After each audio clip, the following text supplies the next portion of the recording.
પણ 28મી ઓક્ટોબરે નયનાબહેન અને શૈલેષ વચ્ચે બાળકોના ભણતરને લઈને બવાલ થઈ.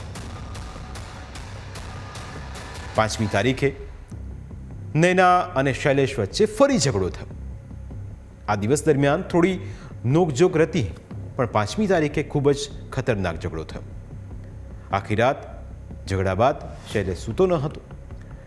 5ની મોડી રાત્રે અને 6 નવેમ્બરની વહેલી સવારે શૈલેષ દ્વારા નૈનાનું મોઢા પર તકિયો દબાવી મોત નિપજાવવામાં આવ્યું.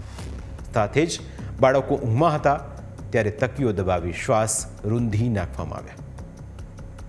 સવારે સૂરજ ઉગે પહેલા તેણે એક પછી એક લાશો ઘરના આંગણે પથ્થર બાંધી ખોદેલા ખાડામાં નાખી અને સાથે ખાડામાં પાણી પણ રેડ્યું. ઉપર મોટા ગાડલા નાખી દીધા. શૈલેષ હવે સવાર થવાની રાહ જોતો હતો.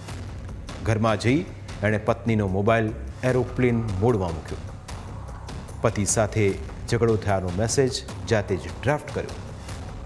જે બાદ તેણે એક મેસેજ પોલીસને બતાવ્યો.